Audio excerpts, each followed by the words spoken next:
Morning students, welcome to Janvani classes. मैं अभिषेक भारद्वाज आपका स्वागत करता हूं हमारे यूट्यूब चैनल पर, जहां आप मेरे साथ पढ़ते हैं बीएससी फिजिक्स को। ठीक है बच्चों, तो आपकी बीएससी का आपका कौन से आज हम बात करेंगे आपके फर्स्ट सेमेस्टर की। किसकी? फर्स्ट सेमेस्टर की। तो बच्चों मैंने आपको देखो फर्स्ट सेमेस्टर में आपका पार्ट एक पूरा कंप्लीट करवा दिया था, यानी बेसिक मैथमेटिकल फिजिक्स को मैं आपका कंप्लीट करवा चुका था। अब आपका क्या चलेगा, ये आपका चलेगा पार्ट बी आपका स्टार्ट हो गया है, और मैं ट्राई करूंगा पार्ट बी, क्योंकि आपके नेक्स्ट मंथ से एग्जाम है। थोड़ा सा मुझे कुछ इमरजेंसी आ गई थी, तो मैं आपकी वीडियो को बीच में कंटिन्यू नहीं कर पाया था। तो अभी मेरे पास 1 मंथ है, लेकिन मैं ट्राई करूंगा कि मैं 15 डेज और 20 डेज में आपका ये पार्ट बी को कंप्लीट करवा दूं। और ये बच्चों इजी है, इस वजह से मैं थोड़ा जल्दी करवा पाऊंगा, क्योंकि ये इजी भी है। क्योंकि ये जो आपका ये मोस्टली 11th-12th से थोड़ा सा रिलेटेड है, बस उसका एक थोड़ा सा इसमें 2-3 चीजें एक्स्ट्रा मिलेंगी आपको, बाकी 11th-12th से ही रिलेटेड है। ठीक है, तो आपका पार्ट भी चलेगा, जिसमें आपकी यूनिट चलेगी। पहली यूनिट का नाम है न्यूटन मैकेनिक्स। न्यूटन मैकेनिक्स, ठीक है बच्चों, न्यूटन मैकेनिक्स। तो ये आपका सेमेस्टर 1 का पार्ट भी आज हम स्टार्ट करने वाले हैं। ठीक है, बात करें न्यूटन मैकेनिक्स की। देखो यहां पर हम जो न्यूटन्स ने अपने लॉज दिए थे, ठीक है, उनके बारे में बात करेंगे। सबसे पहले समझते हैं मैकेनिक्स टर्म को, कि भाई ये मैकेनिक्स क्या है। ये आपका जो है मैकेनिक्स, आगे इस मैकेनिक्स वर्ड का मतलब क्या होता है। जब भी हम किसी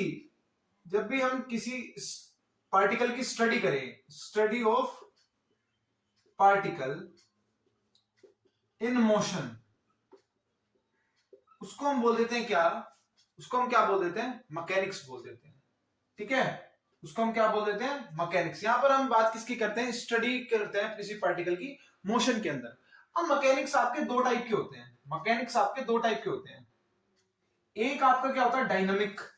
ठीक है, एक आपका क्या होता है? डायनामिक। और दूसरा आपका क्या होता है? काइनेमेटिक्स। ठीक है, क्या क्या? डायनामिक और आपका दूसरा होता है क्या? काइनेमेटिक्स। काइनेमेटिक्स, स्पेलिंग सही है? हाँ, काइनेमेटिक्स, यहां पे ई आएगा। ठीक है, ठीक है, चलो अब बात करेंगे कि व्हाट इज काइनेमेटिक्स और व्हाट इज आपका क्या? काइनेमेटिक्स आपका क्या होता है और आपका डायनामिक क्या होता है। देखो डायनामिक तो आप काफी ज्यादा फेमिलियर होंगे इस वर्ड से, जिसका नाम क्या है? डायनामिक, है ना। आपने कई बार ये वर्ड सुना होगा डायनामिक के बारे में। ठीक है भाई, डायनामिक नॉर्मली आपने सुना होगा कि study of particle in motion को डायनामिक बोलते हैं, लेकिन रीजन ऐसा नहीं है। ठीक है, आपने वर्ड सुने होंगे डायनामिक्स, किसके पीछे के डायनामिक्स क्या है। तो जब भी हम कोजेस की बारे में बात करेंगे, यानी कि जो पार्टिकल मोशन में है उसके पीछे क्या कोज है, वो कौन कौन से फोर्सेस हैं, उनकी प्रॉपर्टीज क्या क्या है। जब हम उन फोर्सेस की बात करें, यानी हम कोज की बात करें, कोज ऑफ मोशन की बात करें, ठीक है, जब हम किसकी बात करें? कोज ऑफ मोशन की बात करें,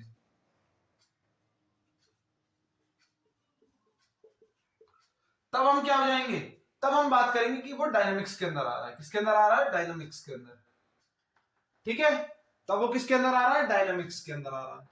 अब जब हम कोज के बारे में बात ना करें, सिर्फ और सिर्फ मोशन के बारे में बात करें, सिर्फ और सिर्फ मोशन के बारे में बात करें, यानी कि जब वो मोशन में है तो क्या क्या चीज उससे डेवलप हो रही है, तो यहाँ पे जस्ट हम किसके बारे में बात करेंगे? जस्ट हम मोशन के बारे में बात करेंगे। आपको किसके अंदर? काइनेमेटिक्स के अंदर।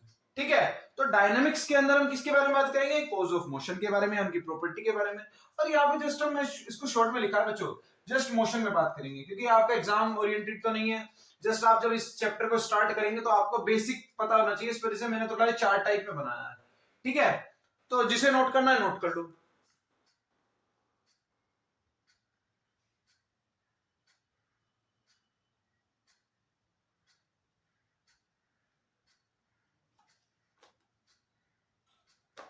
ठीक है, ज्यादा लिखना है तो इसको लिख दो मोशन ऑफ ऑब्जेक्ट्स। यहाँ पे पार्टिकल्स लिखा है तो पार्टिकल्स लिख दो, मोशन ऑफ पार्टिकल्स। तो वो आपके किसके अंदर आ जाएगा? काइनेमेटिक्स के अंदर आ जाएगा। चलो अब आपका शुरू करते हैं इस चैप्टर को। किसको? न्यूटन मैकेनिक्स, यानी हम न्यूटन के अंडर जो हमने स्टडी करी है मोशन की, जो न्यूटन ने हमें चीजें बताई हैं, उनके बेसिक पर हम स्टडी करते हैं। देखो देखो इससे पहले मैं आपको स्टडी के बारे में बताऊंगा, उससे पहले हमारे लिए एक मेन इंपॉर्टेंट टॉपिक आ जाता है जो कि आपकी इस चैप्टर का पहला टॉपिक है, जिसको हम बोलते हैं क्या, फ्रेम ऑफ रेफरेंस।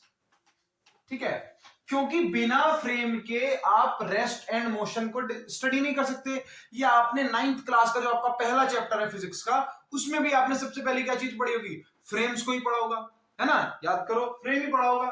तो आज मैं आपके सबसे पहले जो बात करूंगा क्या, फ्रेम ऑफ रेफरेंस की, फ्रेम ऑफ रेफरेंस, इसके बारे में बात करेंगे, frame of reference. Frame of reference आपका क्या होता है, अब समझना। देखो तो बच्चों देखो, फ्रेम ऑफ रेफरेंस आपका क्या होता है, जब आप किसी एक पॉइंट पे आप खड़े हो, ठीक है, उस पॉइंट से आप किसी भी ऑब्जेक्ट को स्टडी कर रहे हो, वो आपका फ्रेम ऑफ रेफरेंस है। कैसे, एग्जांपल के थ्रू आपको मैं समझाता हूं और अच्छे से समझ में आएगा। जैसे देखो, बिल्कुल मैं 9th क्लास का एक बेसिक एग्जांपल लेता हूं। जैसे मान लो कि हमारे पास एक ट्री है, ठीक है, यहां पर चिंटू खड़ा है फॉर एग्जांपल, ये हमारा चिंटू खड़ा है, ठीक है, ये आपकी ट्रेन की पटरी है और यहां पर एक ट्रेन जा रही है, ठीक है, इस तरीके से मान लो कि एक ट्रेन की बोगी है, खाली वही जा रही है, ठीक है, उस ट्रेन की बोगी में हमारा मिंटू बैठा है, ठीक है, बिल्कुल बेसिक एग्जांपल। तो मुझे ये बता, अगर मैं पूछूं तुमसे कि ये मिंटू जो है वो रेस्ट में है या मोशन में है, ये जो आपका मिंटू है, ये आपका जो चिंटू है, एक और बना दो, चलो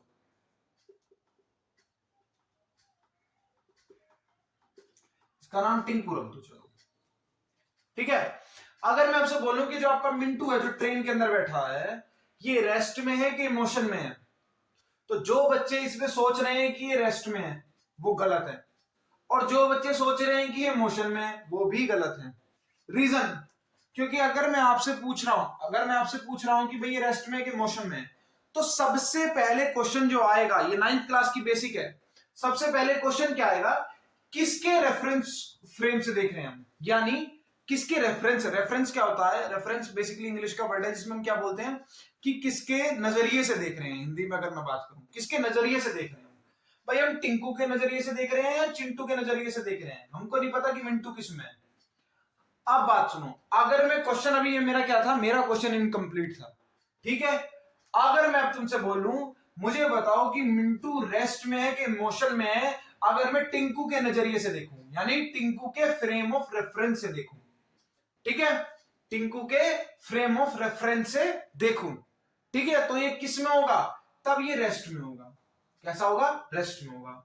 और चिंटू के फ्रेम ऑफ रेफरेंस से देखूं तो क्या होगा भाई, ये मूव कर रही है मान लो v वेलोसिटी के साथ, तो ये क्या होगा, ये आपका मिंटू जो है वो मोशन में होगा। क्यों, क्योंकि इसके रेफरेंस फ्रेम के अगर मैं अकॉर्डिंग जाऊंगा, इसके रेफरेंस फ्रेम के अकॉर्डिंग जाऊंगा, तो मेरे को क्या मानना पड़ेगा, मेरे को इसको एक पॉइंट मानना पड़ेगा, पहले तो पूरे चिंटू को एक पॉइंट मानना पड़ेगा, यानी, और इसको मुझे ओरिजिन पे बिठाना पड़ेगा, ये मेरा चिंटू है, ठीक है, ये ओरिजिन पे मेरा बैठ गया चिंटू, ठीक है, तो इसके फ्रेम ऑफ रेफरेंस का मतलब है कि अब मैं इसके अकॉर्डिंग देखूंगा, और मिंटू को मैंने बिठाया कहां, इधर, मिंटू को भी मैंने पॉइंट, तो टाइम के साथ साथ क्या हुआ, मान लो ये आपकी क्या है, ये आपकी मान लो पोजीशन है और ये आपका टाइम है, तो टाइम के साथ साथ क्या हो रहा है, पोजीशन भी क्या हो रही है, चेंज हो रही है, पोजीशन भी कैसी हो रही है, चेंज हो रही है टाइम के साथ साथ। या फिर एक काम करो, टाइम को इधर मान लेता हूं, पर टाइम कांस्टेंट नहीं होगा, ठीक है, पोजीशन देखो आपका हो रही है, पोजीशन चेंज हो रही है, इस तरीके से मान लो कुछ ग्राफ बन रहा है, इस तरीके से पोजीशन जो हो रही है वो चेंज हो रही है, तो क्या हो रहा है यहाँ पर, इसके फ्रेम ऑफ रेफरेंस से मिंटू जो है अपनी पोजीशन को चेंज करता जा रहा है, तो ये क्या बना, ये इसका रेफरेंस फ्रेम बन गया है, इसका रेफरेंस फ्रेम अलग होगा, इसका रेफरेंस फ्रेम अलग होगा, ठीक है, तो क्या हो रहा है, या फिर अगर मुझको इसके साथ साथ चलना है तो मुझे इस रेफरेंस फ्रेम को भी मूव करवाना पड़ेगा, ठीक है, तो इसी को हम क्या बोल देते हैं, इसी को हम बोल देते हैं फ्रेम ऑफ रेफरेंस, किसके नजरिए से हम देख रहे हैं। अब आपके देखो फ्रेम ऑफ रेफरेंस भी दो टाइप के होते हैं, इसकी डेफिनेशन ज्यादा इतनी हार्ड नहीं होगी बच्चों, वही किसी भी ऑब्जेक्ट के जो पोजीशन के बारे में बता दे उसी को हम क्या बोल देते हैं, फ्रेम ऑफ रेफरेंस बोल देते हैं, सिंपल बात है, उसको आप अच्छे से पढ़ के आए हैं, ठीक है। अब अगर मैं बात करूं किसकी, types of frame of reference, तो देखो आपके दो टाइप के होते हैं, ठीक है, दो टाइप के आपके फ्रेम ऑफ रेफरेंस होते हैं, इनर्शियल फ्रेम ऑफ रेफरेंस और आपका कैसा, non inertial frame of reference, inertial frame of reference और आपका फ्रेम ऑफ रेफरेंस। ठीक है, चलो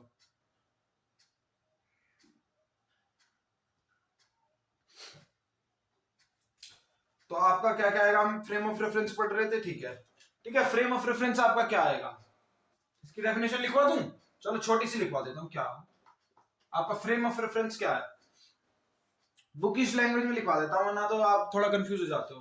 भाई फ्रेम ऑफ रेफरेंस अगर बेसिक बात करूं तो किसी भी पार्टिकल की ऑब्जेक्ट की किसके बारे में बात करें, पोजीशन के बारे में बात करें, और वो आप किससे डिस्क्राइब कर सकते हैं, वो आप एक्स वाई जेड एक्सिस से डिस्क्राइब कर सकते हैं। भाई अगर 3D मोशन है तो एक्स वाई जेड तीनों इंक्लूड होंगे, और अगर 2D मोशन है तो एक्स और वाई दोनों इंक्लूड होंगे, और अगर सिर्फ वन डायमेंशनल मोशन है तो क्या होगा, आपका सिर्फ एक्स कोऑर्डिनेट या फिर सिर्फ वाई कोऑर्डिनेट या फिर सिर्फ जेड कोऑर्डिनेट का यूज होगा, उसी में आपका फ्रेम ऑफ रेफरेंस आ जाता है। चलो मैं एक बार आपको पूरी बुक की लैंग्वेज में लिखवा देता हूं। So a frame of reference, a frame of reference is a set of coordinate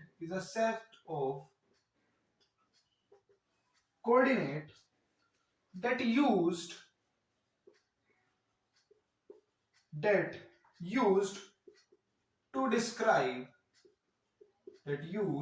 to describe the position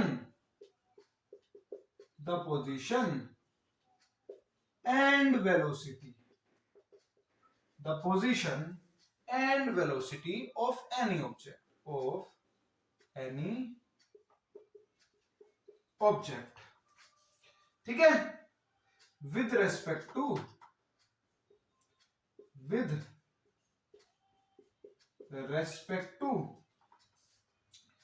rigid body in that frame। अब ये रिजिड बॉडी उस फ्रेम में क्या है, वो आपकी क्या थी, जैसे चिंटू था, रिजिड क्यों बोल रहे हैं हम, क्योंकि वो मूव नहीं कर रहा है, वो फिक्स है अपनी जगह पे। तो जो फिक्स है अपनी जगह पे उसको हम क्या बोलेंगे कि वो रिजिड बॉडी है। भाई आपने पढ़ा होगा फ्लेक्सिबल और रिजिड। रिजिड क्या है, ये मार्कर रिजिड है क्योंकि मैं इसको मूव नहीं करवा सकता, है ना। और अगर रबड़ है तो वो फ्लेक्सिबल है, क्यों, क्योंकि उसको मैं स्ट्रेच करवा सकता हूँ, वो मूव हो सकती है। ठीक है, तो वहां पर चिंटू क्या काम कर रहा था, वो रिजिड बॉडी का काम कर रहा था। ठीक है, चिंटू क्या कर रहा था, रिजिड बॉडी का काम कर रहा था, और उस रिजिड बॉडी के ही फ्रेम ऑफ रेफरेंस से मैं ऑब्जेक्ट को स्टडी कर रहा था। तो वहां पर रिजिड बॉडी का मतलब सिर्फ यही है, जो फिक्स्ड है अपनी जगह पर। ठीक है, इन दैट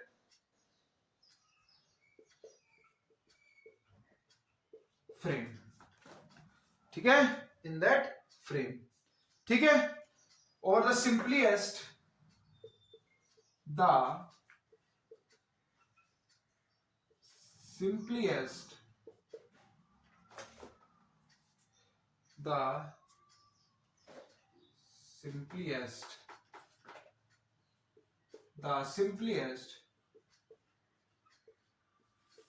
उनका सबसे, ये फ्रेम है बच्चों, ठीक है, फ्रेम।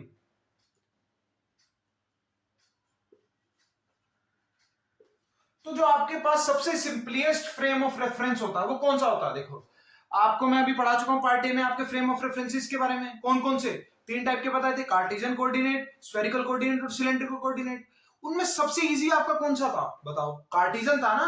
तो जो आपका सबसे सिंपलेस्ट फ्रेम ऑफ रेफरेंस है वो आपका कौन सा होता है, इज कार्टेशियन कोऑर्डिनेट सिस्टम।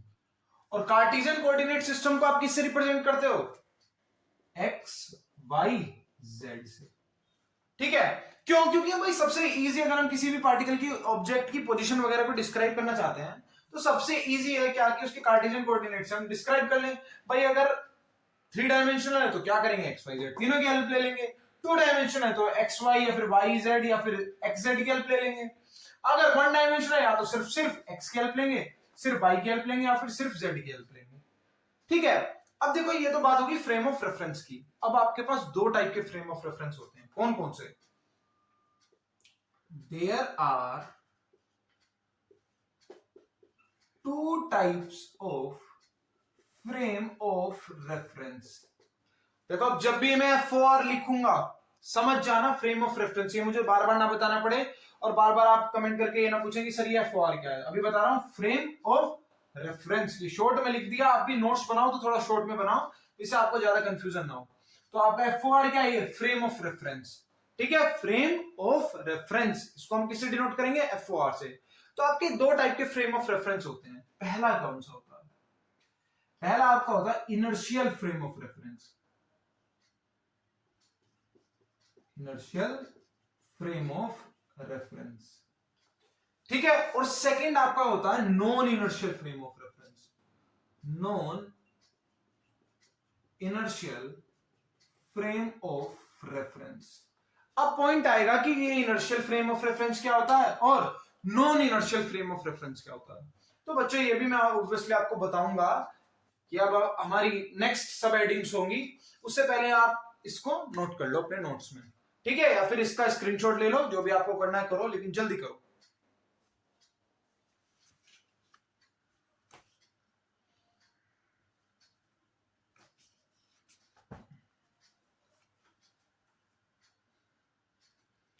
चलो, तो अब हम पहला हेडिंग क्या डालेंगे? Inertial frame of reference. क्या हेडिंग डालेंगे? Inertial frame of reference. चलो, तो बच्चों हेडिंग डालो क्या? Inertial frame of reference. पहला, या तो पहला लिख दो क्या?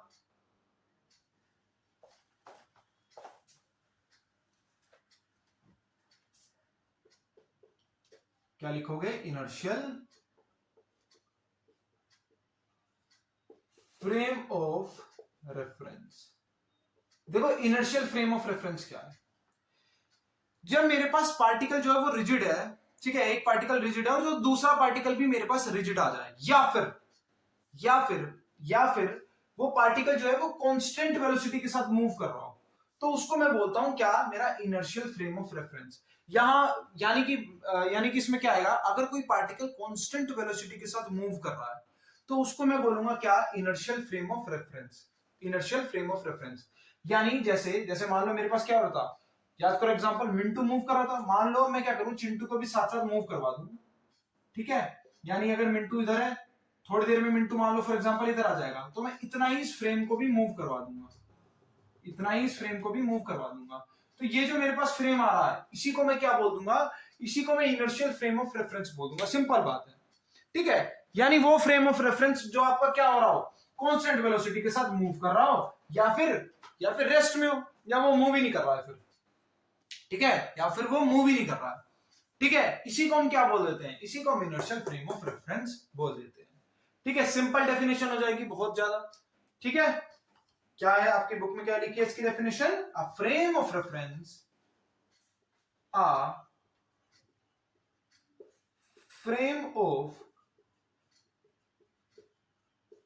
Reference, a frame of reference which is at rest। भाई या तो वो रेस्ट पे हो, ठीक है, और मूविंग with कांस्टेंट वेलोसिटी, या फिर वो कांस्टेंट वेलोसिटी के साथ मूव कर रहा हो। इसी को हम क्या बोलेंगे? इसी को हम बोलेंगे क्या? Inertial frame of reference. ठीक है, moving with constant velocity with respect to rigid system, या फिर हम क्या लिख सकते हैं? With respect to fixed system, with respect to fixed system. Fixed system यानी कि आपका वो जो ओरिजिन आपने माना था, उसी को हम क्या बोल देंगे? क्या बोल देंगे इसी को? Inertial frame of reference, IFOR। चलो इतना भी शॉर्ट में नहीं जाएंगे। Inertial frame of reference. ठीक है, इनर्शियल फ्रेम ऑफ रेफरेंस। ठीक है, इनर्शियल फ्रेम ऑफ रेफरेंस।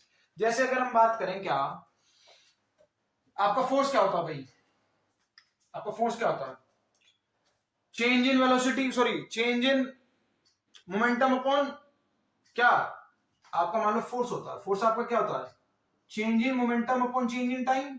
अब मोमेंटम आपका क्या होता है, मोमेंटम आपका mv होता है। अगर आप न्यूटन के सेकंड लॉ ऑफ मोशन पर जाएंगे, तो न्यूटन के सेकंड लॉ ऑफ मोशन पर जाएंगे ना, जहां पर आपका p क्या होता है, p आपका किसके बराबर होता है, mv के होता है, p आपका mv के बराबर। ठीक है भाई, क्योंकि यहां पर क्या हो रहा है, क्योंकि यहां पर पोजीशन चेंज हो रही है, तो कहीं ना कहीं वेलोसिटी भी एक कांस्टेंट वेलोसिटी है। ठीक है, तो क्या हो जाएगा यहाँ पर m बार आ जाएगा, कांस्टेंट होता है क्योंकि मास, तो dv बाय dt। अगर x वेलोसिटी के लिए ले रहा हूं तो यहां पर भी x लग जाएगा, और अगर मैं y के लिए ले रहा हूं तो क्या हो जाएगा इसी में dy बाय dt, और z के लिए ले रहा हूं तो क्या हो जाएगा m dvz बाय dt। ठीक है, तो इस तरीके से मैं डिस्क्राइब कर सकता हूं अलग अलग वेलोसिटीज को। अगर मान लो मेरे पास क्या होगा, अगर मान लो फोर्स जो है वो जीरो लग रहा होगा, यानी अगर पार्टिकल किसमें होगा, अब अगर मैं पार्टिकल को रेस्ट में ले आऊं फिर क्या हो जाएगा, तो आपका ये भी आपका क्या होगा, ये भी आपका जीरो के बराबर होगा, ये भी आपका जीरो के बराबर होगा, और ये भी आपका जीरो के बराबर होगा, और ये आपका जीरो के बराबर है। इसका मतलब क्या है, किसी भी चीज का डिफरेंशिएशन अगर जीरो के बराबर है तो मानिए इसका मतलब क्या होता है कि वो जो चीज है वो कांस्टेंट होती है, यानी आपकी जो वेलोसिटीज होंगी वो कैसी होगी, कांस्टेंट होगी। और यही तो हमारी डेफिनेशन भी बोल रही है क्या, कि भाई ऐसा फ्रेम ऑफ रेफरेंस जो कि रेस्ट पर हो या फिर कांस्टेंट वेलोसिटी के साथ मूव करो, तो दोनों बात एक ही है। अगर फोर्स आपका जीरो लग रहा है तब, या फिर वेलोसिटी आपकी कांस्टेंट है तब। ठीक है, इसी में इतना इतना ही है बस समझाने के लिए और समझने के लिए। ठीक है, तो फटाफट से इसको नोट कर लो आप। ठीक है, इसको नोट करो। फिर आपका अगर मैं बात करूंगा नॉन इनर्शियल, तो वो क्या हो जाएगा, इससे अपोजिट हो जाएगा।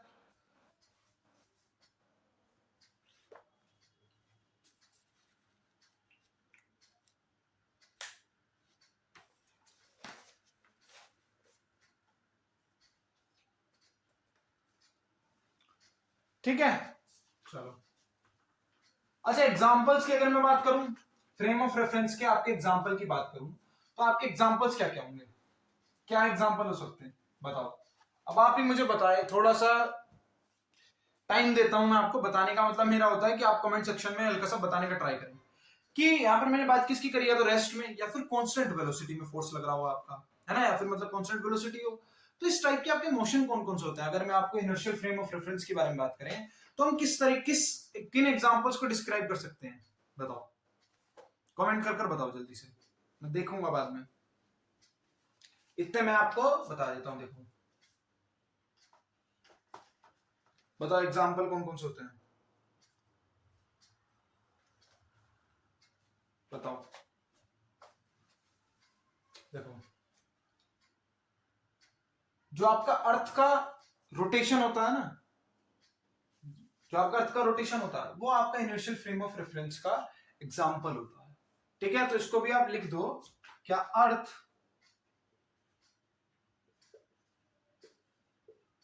Can be. अच्छा, अब राइटिंग समझ में आ रही है, मैं एक एक वर्ड थोड़ा अलग अलग करके लिख रहा हूं जो आपको थोड़ा क्लियर हो। अभी नहीं समझ में आया तो बता देना, मैं और थोड़ा अच्छा से लिख दूंगा। ठीक है, अर्थ कैन बी, हालांकि मैं अपनी पूरी जान लगा रहा हूं अच्छे से लिखने के लिए। ठीक है, earth can be described, earth can be described as nearly, nearly देखो वर्ड इसमें क्यों आया है, क्योंकि अभी आपने सुना भी होगा ऐसा कुछ न्यूज कि अर्थ की जो रोटेशन करने की वेलोसिटी है वो हल्के से उसमें क्या आया, हल्का सा उसमें इंक्रीज आया। ठीक है, हल्का सा उसमें क्या आया, इंक्रीज आया, ये आपने न्यूज पढ़ी भी होगी। ठीक है, आजकल अभी धीरे धीरे थोड़ा सा वाला तो नियरली बोल सकते हैं हम। ठीक है, so nearly frame of reference, nearly frame of reference. ठीक है, कौन सा frame of reference, inertial frame of reference, nearly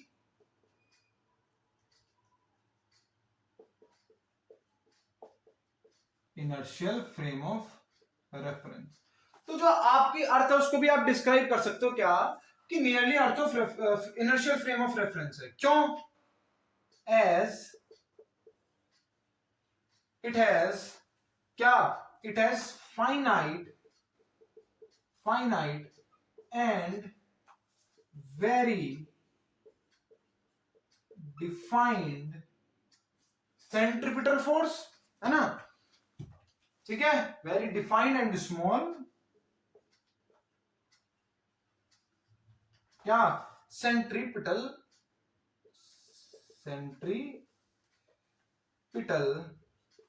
acceleration,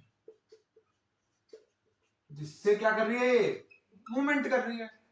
ठीक है, तो अर्थ का आपका एक पहला एग्जांपल है। दूसरा एग्जांपल आपका क्या हो सकता है, भाई कोई भी ऑब्जेक्ट जो कांस्टेंट वेलोसिटी के साथ मूव कर रहा हो। अब उसमें आप कार भी ले सकते हो, बाइक भी ले सकते हो, हेलीकॉप्टर भी ले सकते हो, एरोप्लेन भी ले सकते हो। तो ये सब भी आपके कुछ एग्जांपल हो जाएंगे, ये तो नॉर्मल एग्जांपल है। तो दूसरा एग्जांपल आप ये भी लिख सकते हो, क्या, एयरक्राफ्ट। जैसे आपके बुक में एयरक्राफ्ट का एग्जांपल है, आप चाहो तो कार का भी एग्जांपल लिख सकते हो। तो मैं सेकंड एग्जांपल आप पे छोड़ रहा हूं कि आप क्या लिखना चाहते हो। ठीक है, तो सेकंड एग्जांपल आपके लिए, आप अपनी तरफ से आपको जो अच्छा एग्जांपल लिखे उस एग्जांपल को आप एग्जाम में लिख के आ जाना। ठीक है, तो हमारा इनर्शियल फ्रेम ऑफ रेफरेंस खत्म होता है। ठीक है, अब हम किसके बारे में बात करेंगे, non inertial frame of reference की बात करेंगे। किसकी, non inertial frame of reference. इसको नोट कर लो, छोटा सा एग्जांपल। तो बच्चों देखो, इनर्शियल फ्रेम ऑफ रेफरेंस क्या था, जहां पर कांस्टेंट वेलोसिटी थी, कांस्टेंट वेलोसिटी का मतलब क्या है, जो एक्सेलरेट नहीं हो रहा, नॉन एक्सेलरेटिंग है। तो अब क्या होगा, मान लो मेरी क्या हो रही है, वेलोसिटी चेंज हो रही है, बार बार चेंज हो रही है, वेलोसिटी चेंज हो रही है, मतलब क्या होगा, मोशन एक्सेलरेटेड होगा। अब जब मैं ऐसे मोशन को स्टडी करूंगा तो मेरा फ्रेम ऑफ रेफरेंस क्या कहलाएगा, वो आपका कहलाता है non inertial frame of reference. क्या कहलाता है, non inertial frame of reference, non inertial frame of reference. क्या कहलाता है, non inertial frame of reference. Non inertial मतलब क्या बच्चों, क्या, वो फ्रेम ऑफ रेफरेंस जो आपका एक्सेलरेटिंग बॉडी के डिस्क्राइब कर रहा हो। ठीक है, so a frame of reference, a frame of reference which is accelerated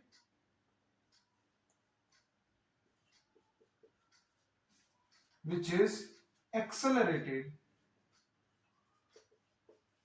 is accelerated or rotating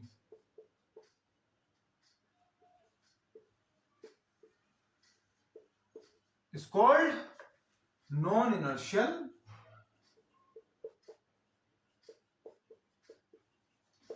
frame of reference.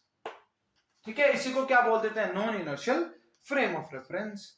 अब आपके एग्जांपल इसके क्या क्या हो सकते हैं, एग्जांपल इसके कुछ भी हो सकते हैं यार, कि मान लो आप मूव कर रहे हो किस पर, कार पे ही मूव कर रहे हो, लेकिन बार बार मतलब आपका स्मूथ सरफेस ना होकर रफ सरफेस है। ठीक है, तो बार बार आप मूव कर रहे हो, रुक रुक के मूव कर रहे हो, तो वो आपका क्या हो जाएगा, non inertial frame of reference का एग्जांपल हो जाएगा।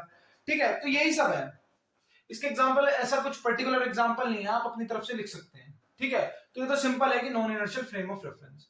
तो बच्चों फाइनली अब आपका क्या होता है, फ्रेम ऑफ रेफरेंस एंड होता है।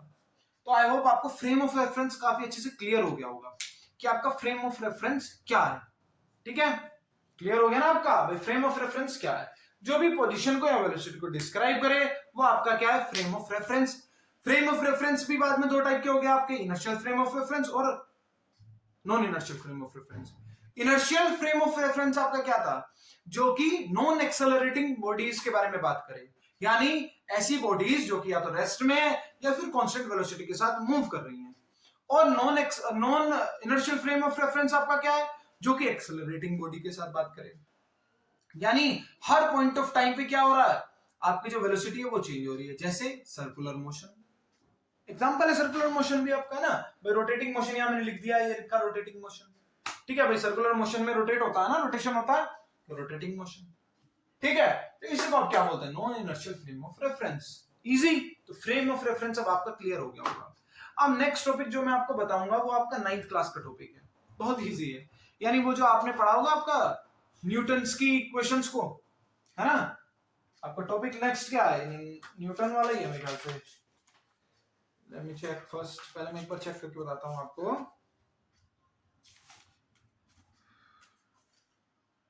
हाँ ठीक है, अब आपका देखो rectilinear motion of a particle है।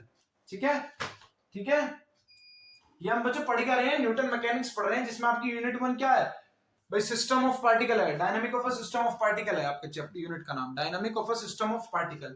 ठीक है, तो हम उन पार्टिकल्स के सिस्टम के बारे में बात कर रहे हैं, उनकी सिस्टम जब डायनामिक्स, डायनामिक्स यानी कोज ऑफ मोशन के बारे में बात कर रहे हैं। किसके बारे में बात करें, कोज ऑफ मोशन के बारे में। ठीक है, तो कोज ऑफ मोशन में आपका मेनली हम फोर्सेस के बारे में बात करेंगे, वो भी आपके आगे आएंगी, conservative force, non conservative force, जिसमें आपकी इलास्टिक और नॉन इलास्टिक फोर्सेस भी आएंगी। ठीक है, तो ये सब भी आएगा, टेंशन ना लो, अब धीरे धीरे हम पढ़ेंगे इन चीजों को, अभी तो सिर्फ हमारा फ्रेम ऑफ रेफरेंस हुआ है। अभी हम क्या पढ़ेंगे, रेक्टिलिनियर मोशन के बारे में बात करेंगे। किसके बारे में बात करेंगे, रेक्टिलिनियर मोशन के बारे में। चलो दोस्तों,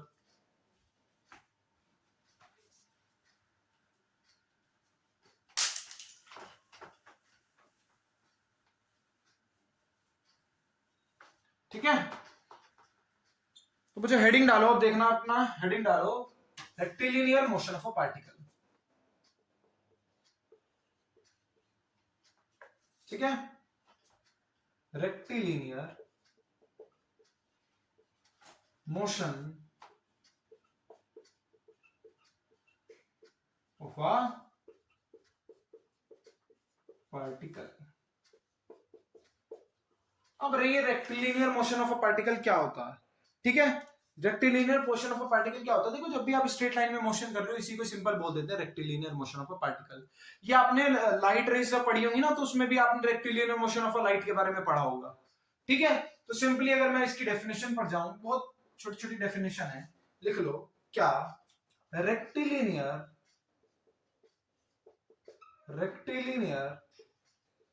motion, rectilinear motion is another name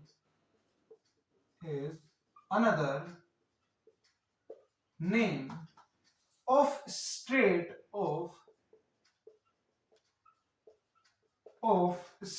line motion।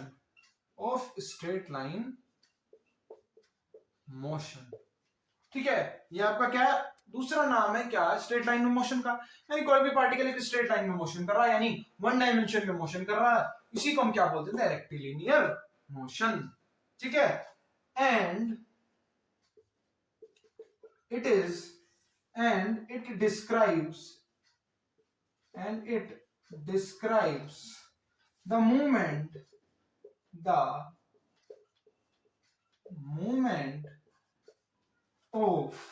describes the movement of a particle or a body। इसी को हम क्या बोलते थे, रेक्टिलिनियर मोशन बोल देते हैं। अब देखो इसमें तो आपकी इसके थ्रू जाऊंगा, बुक के तो काफी कुछ है, इसमें मैं नहीं जाऊंगा, डायरेक्ट मैं एक छोटा सा एग्जांपल ले लेता हूं। जैसे क्या, मान लो मेरे पास एक पार्टिकल है, वो एक पॉइंट से दूसरे पॉइंट पर जा रहा है। ठीक है, अब वो एक पॉइंट से दूसरे पॉइंट पर जा रहा है, यानी क्या हुआ, उसने अपनी वेलोसिटी भी चेंज किया। मान लो उसके पास इनिशियल वेलोसिटी u थी,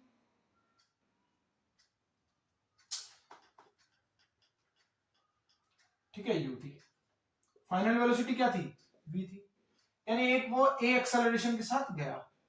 ठीक है, तो जब हमने इसी पार्टिकल को स्टडी करा, तो मुझे इसके मोशन को निकालने के लिए तीन तरह की क्वेश्चंस आई, जिनको हमने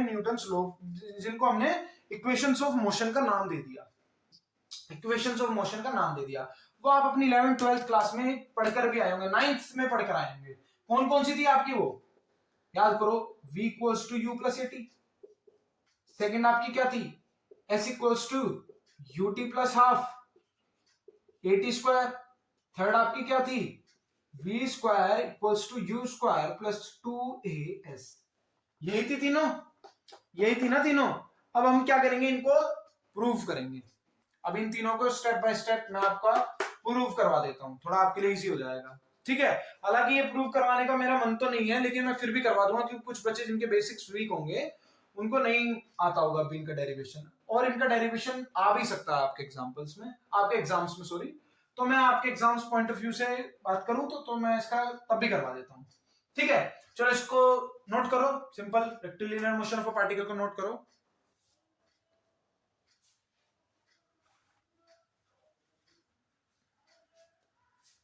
ठीक है, चलो तो पहली इक्वेशन पर चलेंगे। पहली क्या है, v equals to u plus a t. v आपका क्या है, फाइनल वेलोसिटी, ए आपका क्या है एक्सेलरेशन, टी आपका 0 और यू आपका क्या इनिशियल वेलोसिटी। चलो तो पहली इक्वेशन को फाइंड करेंगे। सो हेडिंग डाल दो first equation of motion, first equation of motion. काफी छोटी है, मैं एक काम करता हूं, मैं तीनों एक ही इसमें वो करवाता हूं, तीनों ही क्योंकि काफी छोटी छोटी हैं, तो मैं ट्राई करता हूं कि मैं आपको तीनों इसी बोर्ड पर करवा दूं, तो तीनों एक ही साथ रहेंगी तो आपके नोट्स में भी काफी इजी रहेगा। ठीक है, तो मैं एक काम करता हूं, क्या करा जाए, बोर्ड पर थोड़ा छोटा कर देता हूं हल्का सा। क्या आपकी फर्स्ट इक्वेशन ऑफ मोशन, ठीक है, चलो डिवाइड, अब यहां पर हेडिंग डाल दो क्या, सेकेंड इक्वेशन ऑफ मोशन, इतना ही छोड़ देता हूं मैं, ठीक है, ऑफ मोशन यहां लिख दो, चलो ऑफ मोशन, और यहां मैं आपकी प्रूफ करवा दूंगा क्या, थर्ड इक्वेशन ऑफ मोशन। तो तीनों साथ रहेंगी तो इजी रहेगा थोड़ा सा आपके लिए, है ना, तो तीनों साथ रहती हैं, चलो तीनों को साथ लेके चलते हैं बारी बारी से। चलो अब देखो, पहली इक्वेशन ऑफ मोशन के बारे में बात करते हैं। अब हमको एक चीज पता है क्या, आपका एक्सेलरेशन क्या होता है, dv बाई dt होता है ना, एक्सेलरेशन क्या होता है dv बाई dt, सिंपल होता है dv बाई dt। अगर मैं इसको इधर ले जाऊं, ठीक है, तो ये आपका क्या हो जाएगा a dt equals to dv। अगर मैं इंटीग्रेशन करवा दूं, अब इसका इंटीग्रेशन करवा दूं, ठीक है, यानी ऑन इंटीग्रेटिंग, ठीक है, विद सुटेबल, ठीक है, विद, चलो सिंपल लिख देता हूं, विद लिमिट्स, सुटेबल लिमिट्स लिखना बच्चों, लेकिन आप भाई सुटेबल लिमिट्स मतलब क्या, क्योंकि जब हम टाइम का डिफरेंशिएशन करवाएंगे तो टाइम के हिसाब से लिमिट रखनी पड़ेगी। अब मान लो एक पार्टिकल आपका इधर से इधर गया, ठीक है, यानी उसका टाइम t इक्वल्स टू 0 से t इक्वल्स टू t तक गया, तो ये होगी टाइम की लिमिट। अब यहाँ पर v यानी आपका पहले u होगी वेलोसिटी, फिर v होगी वेलोसिटी, तो लिमिट्स इनके हिसाब से होंगी। एक्सेलरेशन आपका कांस्टेंट रहा, तो a आपका यहां आ गया, अब आपका ये क्या हो जाएगा dt, और ये आपका वो भी कैसे t equals to 0 to t equals to t, और ये आपका u से v dv, तो dv का आपका क्या बन जाएगा, अब आप जब लिमिट पुट करोगे तो पहले तो आपका dv का क्या हो जाएगा v, और t का क्या हो जाएगा सिर्फ t, है ना, t का क्या हो जाएगा सिर्फ t, यानी अब इसके लिए जगह नहीं बची यार, चलो कोई नहीं, थोड़ा सा मैच करते हैं हल, चलो कोई नहीं, थोड़ा सा मैनेज करने की ट्राई करता हूं, ठीक है, चलो तो क्या हो जाएगा ये a, यहां पर आपका क्या हो जाएगा t 0 टू t, और ये आपका v u से v, तो अगर आप इसे खोलोगे तो आपका क्या बन जाएगा at equals to v minus u, यानी आप जब आप इसे करोगे तो ये आपका क्या आ जाएगा v equals to u plus at, और यही आपकी फर्स्ट इक्वेशन ऑफ मोशन है, यही आपकी क्या है फर्स्ट इक्वेशन ऑफ मोशन है। अब ये कैसा है भाई, पहले हम पहली लिमिट पुट करेंगे v की जगह पे, तो वो तो v हो गया, अब v की जगह पे u पुट करेंगे तो u हो गया। अब ये at क्यों आया, देखो यहाँ पे 0 है ना, तो 0 की वैल्यू तो 0 ही रहेगी, सिर्फ आपका t पुट हो जाएगा, तो और ये v इधर माइनस में था, इधर आके प्लस में होगा, तो v equals to u plus at, इस तरीके से करा है मैंने। यहां तक किसी को कोई डाउट, कोई समस्या नहीं होनी चाहिए, ठीक है, तो ये आपकी क्या थी फर्स्ट इक्वेशन ऑफ मोशन, मैंने आपको प्रूव कर दी। एक बार आप इसका स्क्रीनशॉट ले लो, ठीक है, अगर मान लो मैं इसको ट्राई करूंगा इस एरिया में कर दूंगा, नहीं कर पाया तो मेरे को ये रिमूव करना पड़ेगा ना, तो आप अभी से इसका स्क्रीनशॉट ले लो, या फिर इसको अलग से कहीं लिख लो, जिससे आपको कोई दिक्कत ना आए, या फिर मैं एक काम करता हूं, चलो आप इसको लिख लो, ठीक है, अब मैं सेकंड वाली पे आऊंगा।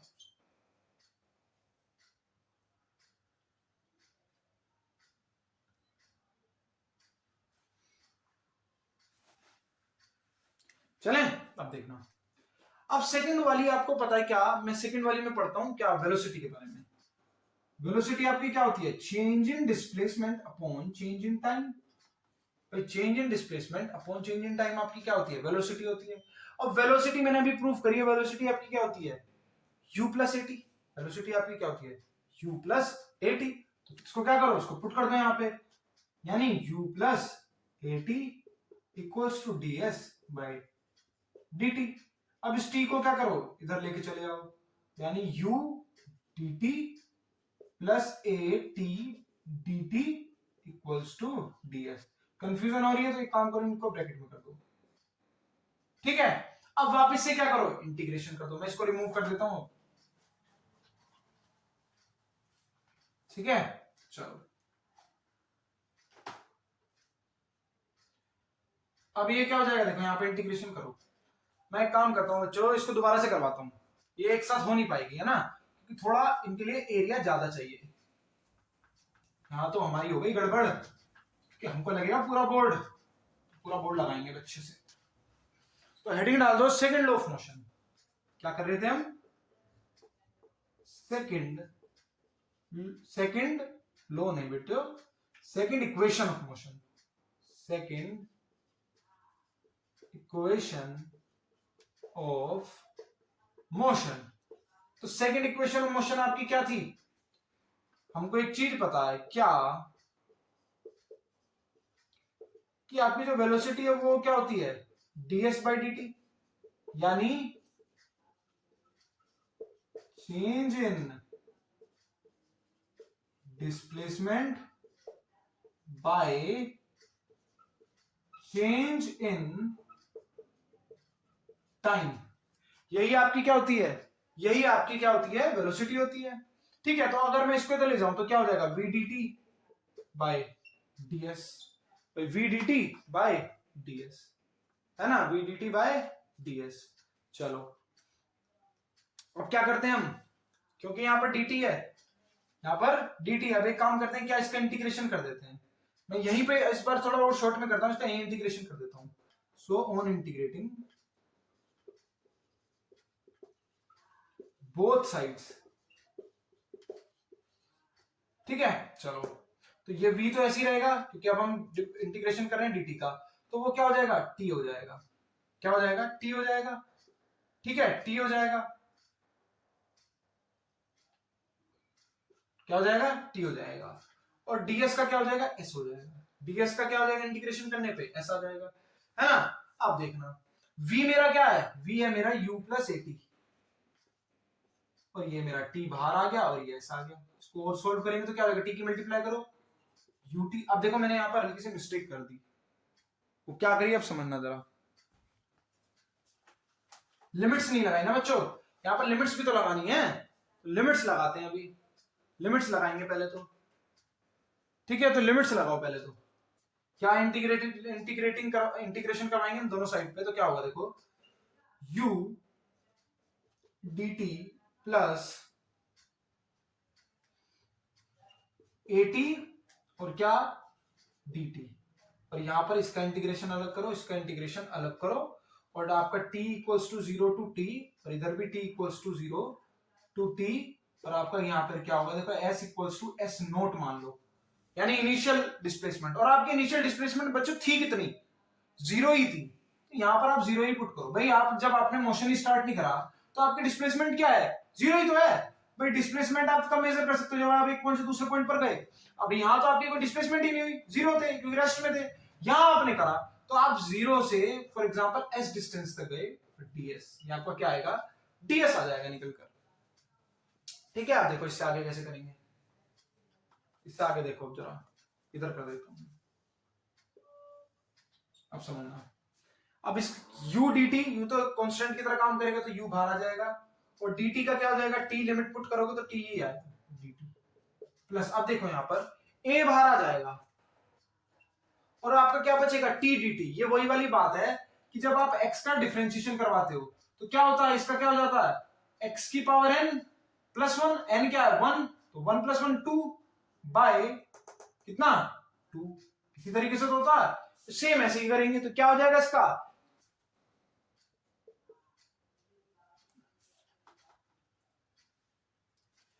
AT square by 2, AT square by 2 equals to ये हो जाएगा आपका S। देखना इक्वेशन आपकी क्या निकल कर आई, S equals to UT plus half AT square. और यही बच्चों आपकी क्या थी, यही आपकी थी सेकंड इक्वेशन ऑफ मोशन, यही थी ना आपकी सेकंड इक्वेशन ऑफ मोशन, ये आपकी क्या आ गई सेकंड इक्वेशन ऑफ मोशन। ठीक है, यहां तक किसी को कोई डाउट, नोट कर लो, बहुत इजी था, कुछ भी इसमें कॉम्प्लिकेशन नहीं है, इसको नोट कर लो।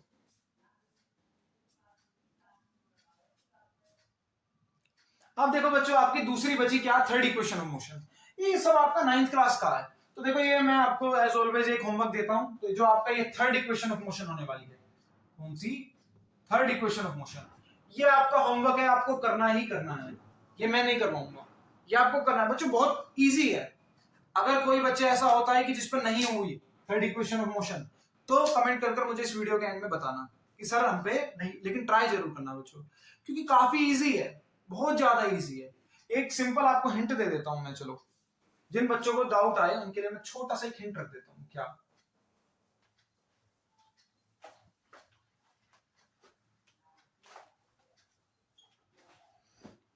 बस आपको एक हिंट दे देता हूं, क्या एक्सेलरेशन जो होता है वो आपका क्या होता है, डीवी बाई dt। बस मैं यहां पर एक काम करूंगा, क्या क्या करूंगा, ds बाई ds से इसको डिवाइड करवा दूंगा, और इसको मैं क्या लिख सकता हूं अब, dv बाई ds और ds बाई dt, यानी a equals to dv by ds, और ds पर change in displacement upon change in time क्या होता है, वेलोसिटी। हिंट दे दिया है, इसके आगे आपको खुद करना है, ये आपका हिंट है। ठीक है, प्रूव आपको क्या करना है, v square equals to u square plus 2as, इस पे ध्यान रखना, बस ये आपको प्रूव करना है। तो ये आपका होमवर्क रहा, ठीक है, मैं ट्राई करूंगा बच्चों आपका जल्दी से जल्दी कंप्लीट हो। तो आज बेसिक्स इसके हो गए हैं, अब धीरे धीरे हम इसमें थोड़ा स्टेप बाय स्टेप लेवल अपना अप करेंगे। तो फिर आज के लिए इतना ही रखते हैं, ठीक है, आज के लिए इतना ही रखते हैं। अगर कुछ भी ऐसा रहा हो कि आज के लेक्चर में आपको नहीं समझ में आया तो कमेंट करके मुझे बता देना, ठीक है, थैंक यू वेरी मच।